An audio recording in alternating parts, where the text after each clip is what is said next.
이제 기독교인들에게 있어서 이제 모든 사람은 고난이 있어요. 모든 사람은 고난이 있는데 기독교인만 고난을 받는 건 아니고 모든 사람이 고난이 있죠. 근데 이제 믿는 사람에게의 고난은 특별히 다른 의미가 있어요. 이제 여기서 말하는 고난을 이제 주님을 위해서 무슨 뭐 순교를 당하고 뭐 그런 고난을 얘기하는 거는 그 포함해서예요.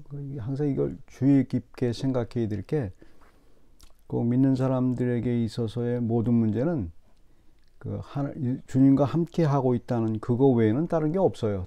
다른 사람과 다 똑같아요. 똑같고 고통도 이제 똑같이 오고 기쁨도 똑같이 오게 되죠. 믿음으로 인해 가지고 더 많은 고통을 당할 수는 있죠. 그렇지만 고통은 다 똑같아요. 오히려 어떤 경우에는 세상 사람들이 더 큰 고난을 받기도 하죠. 믿지 않는 사람들이. 그래서 여기서 알아야 될 것은 우리에게는 고난이 닥치게 돼 있는데 믿는 사람들은 그 고난에서 이제 굉장한 그 유익이 있어요. 고난을 받으면서 이제 어떤 그 현상이 있는데 믿는 사람들은 그 하나님을 사랑한다는 이제 고백을 하게 돼요. 고난 속에서. 그게 좀 다른 점이죠. 그게 정확하게 다른 점입니다. 믿는 사람들에게서. 그 한강 작가가 쓴 책 중에서 이제 히라보 시간이라는 책이 있는데 그 책을 보게 되면 아주 이게 뛰어난 그런 문장이 있어요. 그게 어떤 게 있냐면 그 서양 철학에 있어서 히랍 철학에 있어서 전제가 있어요. 항상 그 당시에 그 히랍 철학자들이 늘 생각했던 게 어떤 거냐면 내가 뭔가를 잃어버리면 반드시 뭔가 얻는다. 이제 그런 게 있죠. 오늘날도 그게 있죠. 내가 뭔가를 하고 있는 일에 있어서 뭐 손해나는 일이 뭐 있게 되면 잃은 것이 있으면 반드시 얻는 게 있다 말입니다. 포기한 게 있으면 이제 또 다른 것이 보인다. 뭐 이런 식으로 이제 해결할 수가 있죠. 그게 이제 당시 히랍 철학에서 있었던 얘기예요. 근데 이제 한강 작가는 이거 여기다 더해서 이제 이런 게 뛰어난 거죠. 그게 히랍 철학에다 뭘 얘기했냐면 내가 어떤 사람을 사랑했는데 그 사랑한 사람을 잃어버리면 내가 보이는 세계에서 내가 얻는 게 뭐냐 이렇게 질문을 해요. 그러니까 이제 사랑이라는 거 전제가 돼 있으면은 이제 히랍 철학이 꼼짝을 못 하는 거예요. 왜 그러냐면 히랍 철학은 논리에 근거를 해서 얘기를 하는데 그 감정을 잘 이제 논리의 감정이 잘 들어가지 않죠. 이게 정확한 이제 서양 철학이 이게 늘 이렇게 생각을 해요. 감정을 잘 이제 논리적인 추론만 하니까. 근데 어떤 우리의 마음의 문제죠. 어떤 사람을 굉장히 세상 사람 가운데서 내가 어떤 사람을 깊이 사랑했는데 그 사람을 잃어버렸어요. 그럼 얻는 게 뭐냐는 거죠. 내 마음은 이미 망가졌는데 보이는 세계에서 그러니까 당장 암흑과도 같고 그렇죠. 물론 나중에 이제 보다 보면 아 그래서 헤어졌구나를 알게 되기도 하고 이제 그렇지만 그래도 이제 남아 있는 상처는 있게 되죠. 사랑한 만큼 이제 상처가 있게 되잖아요. 그게 하나님을 사랑한다는 게 바로 그런 의미예요. 하나님을 사랑한다는 의미가 어떤 거냐면 내가 하나님을 잊어버리면 내가 얻는 게 뭐냐 이거를 늘 질문하게 하는 거예요. 믿는 사람들은. 믿지 않는 경우에야 뭐 신경 쓰지 않죠. 신경 쓰지 않는데 내게 있는 예수 그리스도가 잊어버리면 나에게 뭐가 남느냐를 생각하게 되는 거죠. 그래서 이제 그게 믿는 사람들의 고난은 어떤 고난이냐면 고통의 한가운데서 느끼는 게 있어요. 고통의 한가운데서 뭘 느끼게 되냐면 믿는 사람이라면 꼭 고통 속에서 우리는 늘 하나님께 질문을 하잖아요. 하나님이 나를 버리셨는가? 이렇게 얘기하잖아요. 하나님이 안 계신가? 꼭 얘기를 해요. 그러니까 이게 이제 조직신학적으로 이제 기독교인들이 망가지는 부분이 바로 그런 부분이에요. 교리적으로 들어가고 그런 말을 한다는 것은 어불성설이고 굉장히 그 믿음이 없는 사람이다 이렇게 쉽사리 얘기를 해버려요. 그러니까 다윗도 그 얘기도 했고 다윗도 뭐 하나님이 안 계신가 그런 말씀도 했는데도 욥도 그렇게 얘기했고 그러는데 새삼스럽게 어떤 사람이 나타나서 이제 그렇게 아주 교만하게 아주 그런 식으로 감히 하나님을 없다고 얘기해 이제 그런 게 문제예요. 그게 위선으로 빠지기 쉬워요. 항상 질문을 하게 돼 있어요. 믿는 사람은 상태를 얘기하는 거예요. 구원에 대해서 상태가 믿지 않으면 생각도 안 하죠. 근데 상태가 하나님이 날 버린 것 같거든요. 고통 가운데 정말 버린 것 같아요. 하나님이 안 계세요. 느낌이 안 보여요. 전혀 안 보인다는 말이에요. 그런데 여전히 하나님을 사랑해요. 이게 특별한 존재. 그러니까 이게 믿는 사람만 아는 거예요. 믿는 사람만 아는 거고, 여전히 보이지도 않는 예수 그리스도, 보이지도 않는 하나님을 사랑해요. 하나님이 보이지도 않아요. 그 다음에 인간의 육신을 입고 오신 예수 그리스도도 이미 누군지 몰라요. 그런데 사랑해요. 거기서 이제 갈라지는 거예요. 믿는 사람에게 있어서 그게 뭐냐는 걸 이제 밝혀나가는 게 이제 바로 이제 사도 바울이고 신앙인들이에요. 그러니까 사도 바울도 그거예요. 잡힌 바 된 그것을 잡으러 쫓아가는 거니까, 예수 그리스도가 누군지도 몰랐던 사람인데 만나고 나서, 어쨌든 만났단 말이에요. 만나고 나서 그걸 쫓아가는 거예요. 계속 쫓아가는 거예요. 그 삶이에요. 믿는 사람의 삶은 그 삶 외에는 없어요. 이제 우리 이제 많이 생각을 할 때 그걸 이제 그것이 굉장히 중요한 그런 삶이죠. 그게 이제 믿는 사람과 다른 거죠. 한번 이제 성경을 이제 해석을 하시면서 28절 보게 되면 이렇게 표현 있죠. 우리가 알거니와 하나님을 사랑하는 자 곧 그의 뜻대로 부르심을 입은 자들에게는 모든 것이 합력하여 선을 이루느니라. 그러니까 여기서 이제 그 전체의 28절부터 30절까지를 딱 묶어서 이렇게 전체의 맥락을 따지면 이런 거예요. 28절은 하나님을 사랑하는 자예요. 하나님을 사랑하는 자. 제가 조금 아까 말씀드렸죠. 자기가 하나님을 사랑하는 자기가 알아요. 아무도 몰라요. 자기만 알아요. 자기 양심이 알아요. 양심이 알고, 그래서 믿는 사람들은 자기 양심의 고백을 하는 거예요. 하나님을 사랑한다고. 아무리 내가 하나님을 사랑한다고 말하고 겉으로 속으로 사랑하지 그런 마음이 없으면 그 말이 안 되는 거예요. 믿는 사람은 사랑해요. 하나님을 사랑하는데, 그게 그 사랑하는 것이 이제 뭐와 연결이 되냐면 29절 30절은 이제 구원이에요. 구원. 우리의 구원을 얘기하는 거예요. 우리 구원이 미리 아신 자들 형상을 본받게 하기 위해서 많은 형제들에서 맏아들이 되게 하려 하심이라. 여기서 이제 예수 그리스도를 얘기한 거예요. 아들의 형상 아들. 하나님이 미리 아신 자들은 우리를 얘기하는 거고, 그 다음에 정하신 그들을 부르시고 우리를 불렀단 말이에요. 그리고 영화롭게 이미 천국으로 보냈다 이 말입니다. 이미 이제 이런 얘기죠. 구원을 우리의 총체적인 구원을, 구주적인 구원을 얘기하는 거예요. 그러니까 우리는 구원이 뭔지도 몰라요. 여기서 깊이 생각해야 될 게 뭐냐면, 그러니까 일반 철학과 다른 것과 다른 게 이거예요. 어떤 거냐면, 우리는 원래 예수 그리스도 몰랐던 사람이고, 그리고 하나님이 존재도 몰랐던 사람이에요. 그게 전제가 되고, 그리고 내게 구원을 얻는다는 그 사실도 확 와닿지 않아요. 왜 그러냐면 구원이 뭔지 잘 모르는 사람, 하나님의 세계는 모르는 사람이에요. 그러니까 천국도 우리 상상만 할 뿐이지 뭔지 모르잖아요. 그런데 부른 거예요. 그게 신기한 거죠.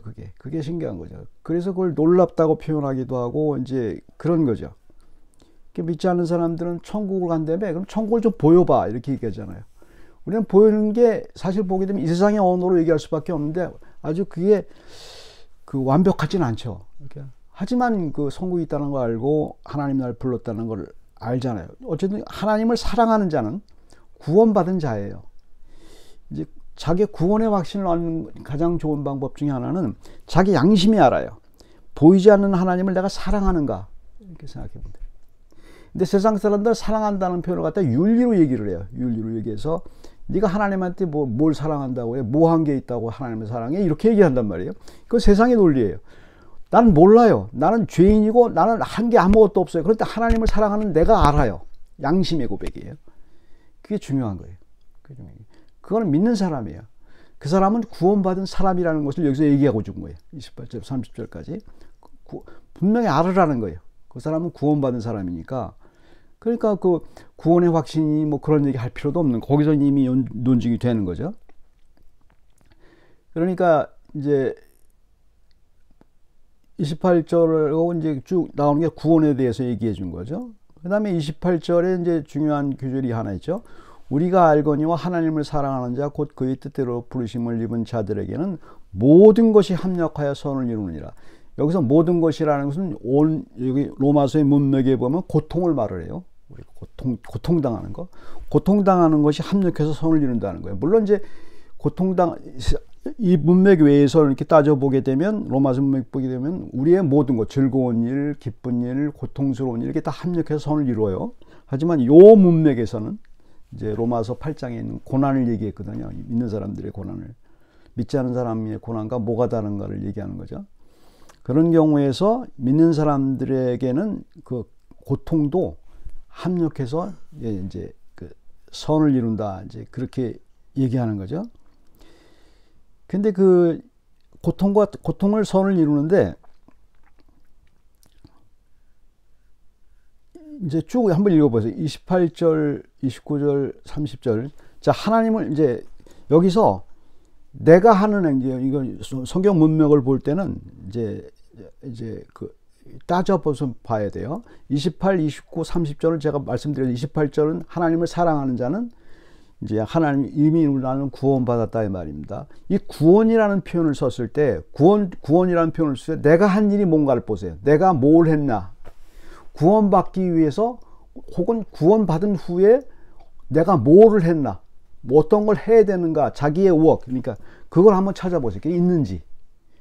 자, 보세요. 28. 우리가 알거니와 하나님을 사랑하는 자 곧 그의 뜻대로 부르심을 입은 자들에게 모든 것이 합력하여 선을 이루니라. 하나님이 하신 거죠? 내가 한 게 아니에요. 29절에 하나님이 미리 아신, 이게 이제 구원을 길게 설명하는, 이건데 이제 어려운 말로는 이제 구원의 서정이라고 그래가지고 구원의 여러 가지 단계를 표현했죠. 이제 구원은 내가 구원받았어 이게 아니고, 성경적인 의미는 이제 하나님이 하신 것은 이걸 몽뚱거려서 얘기해 주는 거예요. 하나님 미리 아신 자들을, 나를 미리 알았대요. 태어나기도 전에. 그래서 얘기하는, 내가 나를 태어나기도 전에도 알은 거예요. 우리 이 사실을 알아요? 모르잖아요. 하나님이 하신 거예요. 그 다음에 그 아들의 형상을 본받게 하기 위하여, 그 아들은 예수 그리스도죠. 이게 하나님의 구원의 저게 있죠. 우리는 구원의 목적을 잘 몰라요. 하나님이 세계에서 오기 때문에 예수 그리스도의 형상을 본받게 하기 위해서 우리를 구원시킨 거예요. 우리는 예수 그리스도 몰라요. 나 본받고 싶은 마음도 없어요. 그런데 그렇게 하기 위해서 끄집어낸 거예요. 그러니까 위대한 거죠. 그걸 아는 사람은, 하나님을 사랑하는 사람은 이걸 아는 거예요. 도대체 내가 뭐길래, 예수 그리스도가 누구길래, 물론 구원자라는 걸 알죠. 그 형상을 본받기, 나 형상 본받기 싫어. 예수 그리스도처럼 십자가 달리기 싫고, 예수 그리스도 그러고 싶지도 않아. 지금 당장 내 삶에서 편안하기만 하는데 무슨 예수 그리스도를 본받아? 그게 무슨 구원이야? 우리 이렇게 생각한다고요. 근데 그 하나님 편에서 하는 거예요. 우리는 하나님 세계에 들어갈 자격조차도 없어요, 인간이. 그런데 하나님의 세계는 이런 걸 보여주는 거예요.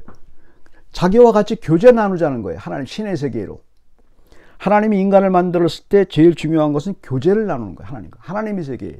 하나님이 만들었음에도 불구하고 로봇으로 만들지 아니하고 하나님의 세계에서 같이 참여하도록 만드신 거죠. 우리 나 같은 존재를. 그게 와닿는 거죠.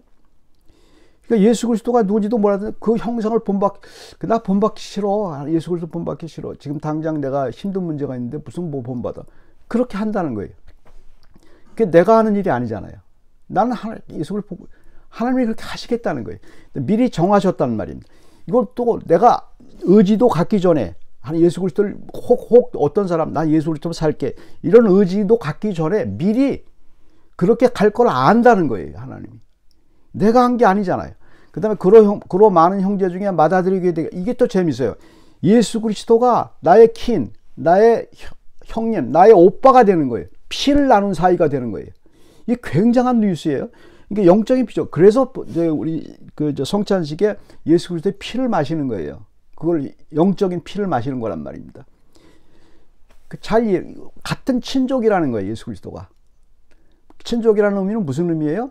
하나님의 아들, 딸로서 같이 여겨준다는 거죠. 그런 의미, 그런 의미를 갖다 인간적인 표현으로, 인간의 언어로 표현한 거예요, 그게. 우리가 알아듣도록 표현한 거죠. 영적인 세계의 이야기를. 받아들이게 이제 하셨단 말입니다. 예수 그리스도가 모범을 해갖고 그 주에 예수를 믿는 사람들에게는 그리스도의 피를 얻는 것처럼 해주겠다는 거예요. 그래서 하나님이 받아주겠다는 거예요. 예수 그리스도와 함께 받아주겠다는 거예요. 하나님의 세계에. 30절에 또 미리 정하신 그들을 또 계속 미리 알았다고 그러죠.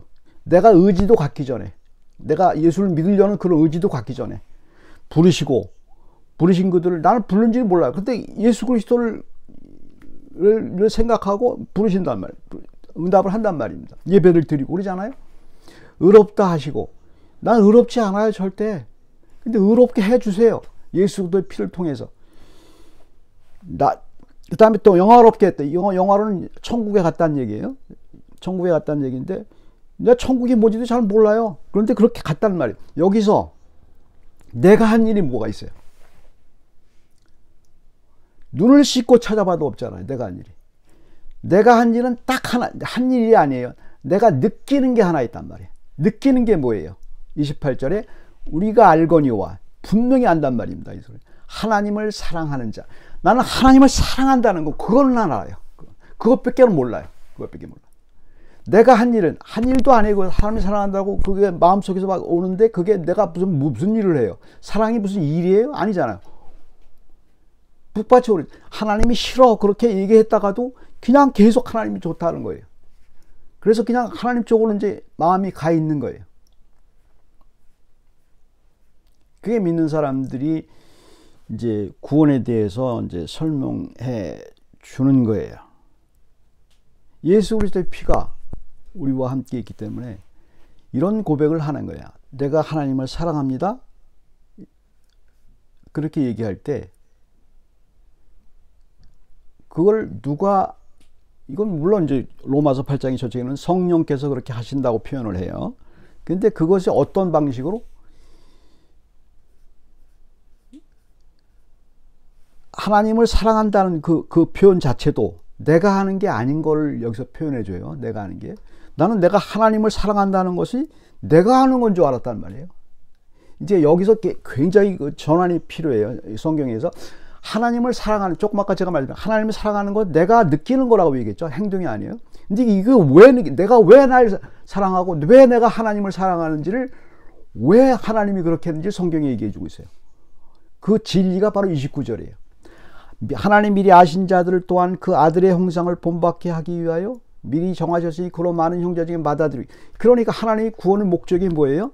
그 아들의 형상을 본받게 하기 위해서. 아들의 형상이 뭐예요? 예수 그리스도예요. 예수 그리스도가 평생 하신 일이 뭐예요? 하나님을 사랑하는 거예요.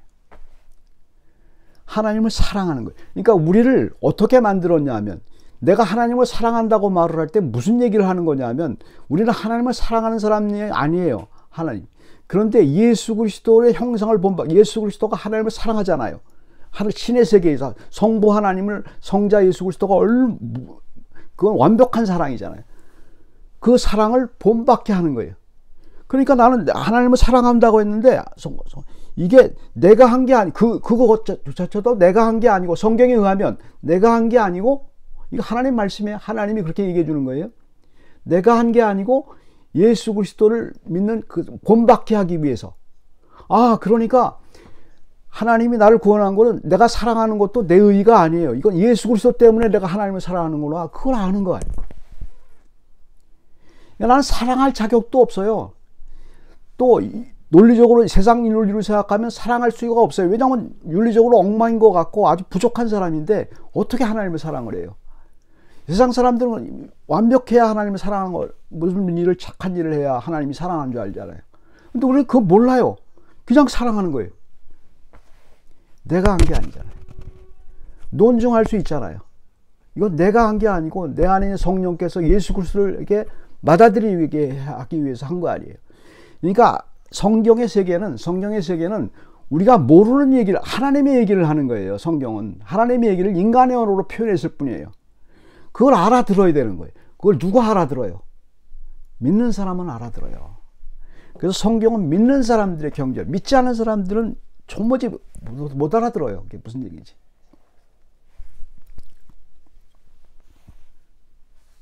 같이 기도하겠습니다. 사랑의 하나님, 저희들에게 귀한 하나님의 나타나시고 저희와 함께 계시고 성령께서 저희에게 예수 그리스도를 주로 고백하게 하시고 하나님을 사랑한다고 말하게 해주신 성령님의 은혜를 이제 알았으니 감사합니다. 결국 하나님이 미리 정하신 자들을 합력해서 선을 이루고 결국 구원으로 인도하시고 결국 하나님을 보게 하시는 귀한 능력으로 저희에게 주시는 것을 믿습니다. 감사합니다. 예수 그리스도 이름으로 기도드립니다.